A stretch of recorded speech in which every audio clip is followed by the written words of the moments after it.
Olá, enquanto boa parte do país está concentrada na questão da CPI, né, CPI da Covid, ahn, um projeto interessante tem evoluído na Câmara, que é o projeto que, em tese, instituiria o homeschooling, ou seja, os pais poderiam dar educação em casa para os seus filhos, o que hoje não é permitido por lei, né? Se você, quer dizer, em tese, né? Não é permitido que suas crianças fiquem fora das escolas. Então, as crianças devem ir para a escola. Então, mas eu tenho um problema com homeschooling e talvez outras pessoas pensem igual ou talvez não, mas uma coisa interessante. O homeschooling, ele é um projeto político ideológico.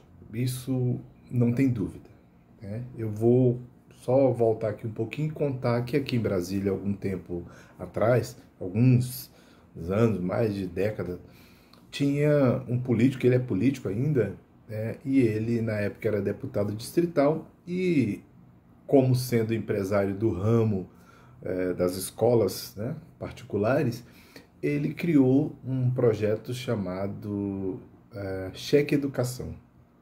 O objetivo desse Cheque Educação, que não deixa de ser diferente do que tem acontecido agora, o objetivo era simplesmente é, matar, né, a palavra certa é essa, matar o ensino público, né, da pior forma possível. Por quê? O cheque educação, na verdade, só um exemplo, eu acho que na época custava R$ 150. Então, você recebia esse cheque educação do governo para matricular seus filhos numa escola particular. Então, você pegava 150 e completava o resto. De certa forma, vamos dizer assim, o governo estaria patrocinando um percentual muito mínimo, né? E com isso afastando as crianças, né, os alunos de um modo geral, os adolescentes, da escola pública, fazendo com que essa, que já é tremendamente sucateada, ficasse mais sucateada ainda a ponto de deixar de existir.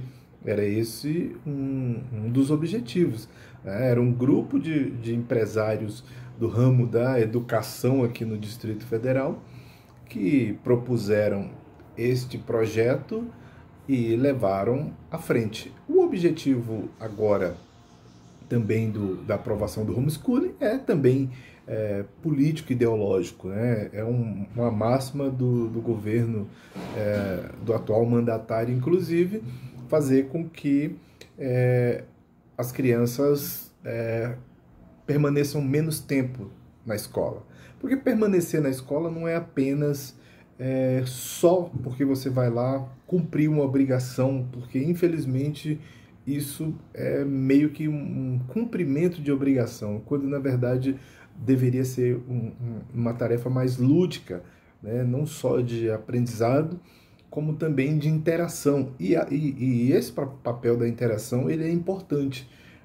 O aluno vai para a escola, muitos alunos vão para a escola pela interação com outros alunos, vão para a escola pelo fato da alimentação, muitos alunos, muitos, mas são muitos milhares nesse Brasil inteiro. Isso acontece aqui no Distrito Federal e eu fico imaginando em outros lugares. Não que aqui seja melhor do que qualquer outro lugar do planeta, mas eu estou dizendo aqui a capital federal e isso acontece aqui. Milhares de alunos vão para as escolas pelo fato da alimentação. Muitos chegam lá para as refeições, eles não comem, às vezes não comem, não tem um jantar, almoçam na escola, mas não tem o jantar. Então isso é uma realidade muito triste que com a pandemia essa questão da fome ela se acentuou um pouco mais. Mas voltando aí à questão da interação, eu lembro quando eu estava estagiando, né, eu tinha um professor que era o titular, com quem eu estagiava, ele um dia chegou, foi na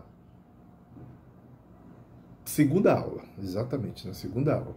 Aí ele chegou e ficou lá e demorou um tempo e eu ali falei, caramba, esse converseiro dentro da sala de aula, o professor ali de cabeça baixa e tal, e ele olhava no relógio e tal, e tá, passou o tempo, ele deixou passar cerca de mais ou menos uns 7 minutos, mais ou menos, uns 7 minutos. E aí ele começou a aula. E aí quando nós saímos da aula, ele foi e falou para mim. Provavelmente ele deve ter percebido o meu incômodo e falou para mim, ele falou assim, ó, é importante que essas pessoas interajam, que eles possam ter esse convívio social, porque é difícil, as pessoas trabalham e às vezes chegam aqui e precisam interagir um pouco mais, né? Aí eu lembrei que quando eu comecei a trabalhar também, eu tinha 14 anos de idade, trabalhava, e naquela época não existia essa coisa de menor aprendiz. Você arrumava um emprego, você trabalhava 8 horas normalmente, igual um adulto, ganhava um salário igual um adulto normalmente. Então eu trabalhava e estudava. Para mim isso foi muito bom, né? Eu trabalhava e estudava. Puxado, mas foi bom. E e eu pensando, né, assim, ainda ignorantemente com essa questão, ainda pensando, pô, mas na minha época eu trabalhava e estudava, e hoje as pessoas precisam de um tempo para interagir, mas aí você vai amadurecendo e vai compreendendo que não só o tempo muda, como as pessoas mudam também, e a distância. Nós somos muito mais distantes do que na minha época de adolescente. Nós não tínhamos as redes sociais e nem os celulares para roubar o nosso tempo, né? E o tempo de interação que a gente poderia ter, a gente acaba não tendo, né? Então, isso. Então, voltando ao homeschooling. O homeschooling, como eu disse, para mim é um projeto político, né, ideológico, que tem como objetivo exatamente isso, cortar essa interação, né, e dificultar, né, com que os alunos mais pobres ou de vamos dizer assim, classes sociais menos favorecidas, que esses alunos consigam chegar mais à frente. É uma batalha difícil. Quem conhece a periferia, as comunidades, como eu aqui no meu caso em Brasília, sabe que não é mole, não é fácil, e é praticamente impossível você pensar em doutrinações como se ouve falar aí. Você é muito difícil você conseguir a atenção dos alunos na sala de aula. É muito difícil. Muitos professores acabam se afastando porque não conseguem lidar com tanta dificuldade com vários alunos, cada um com um pensamento diferente, adquirido de forma de tratamento ou de vivência familiar diferente. A coisa não é tão fácil quanto se parece. Mas você tirando essa interação, esse convívio desses alunos com outras pessoas, você dificulta um pouco a vida desse aluno e afasta esse aluno de vez das escolas, né? Os pais não têm condições de manter os filhos fora da escola. Se isso houver uma propaganda maciça tentando empurrar os alunos para fora das escolas, isso vai acontecer. Até porque os alunos, muitos são desinteressados, alguns vão para a escola por conta do Bolsa Família, que exige que o aluno tenha pelo menos 85% de comparecimento, né, de estar na escola, pelo menos 85% do ano letivo ele tem que estar na escola para que possam ser beneficiados com Bolsa Família. Então, não é uma coisa tão fácil, é uma coisa complexa e muito difícil de lidar. Mas se os alunos, se porventura o homeschooling passa, fica muito fácil para quem é mais abastado, né? Tem mais condições, ele pode manter o filho fora da escola. O que eles não farão? Eles não farão, eles não vão manter os filhos ainda nas escolas particulares, e os filhos dos mais pobres vão ser estimulados a manter seus filhos fora da escola. O problema é que a maioria dos pais desses alunos não tem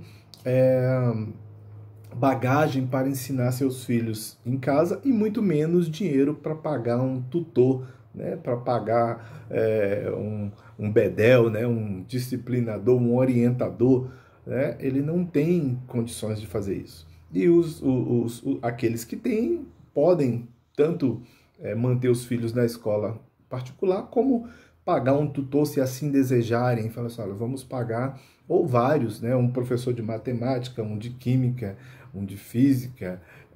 Normalmente um professor de física daria ali conta da matemática tranquilamente, né, assim, sem muitos problemas. Professor de português, geografia, história, então várias outras coisas. Daria conta de manter esse processo.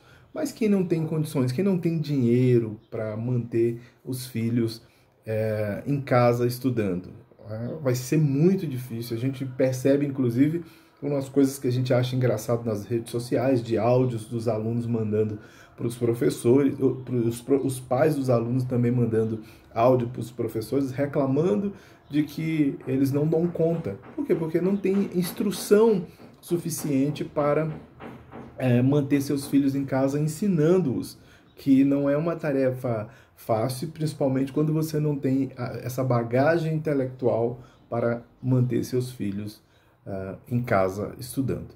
Então é isso aí, valeu, muito obrigado.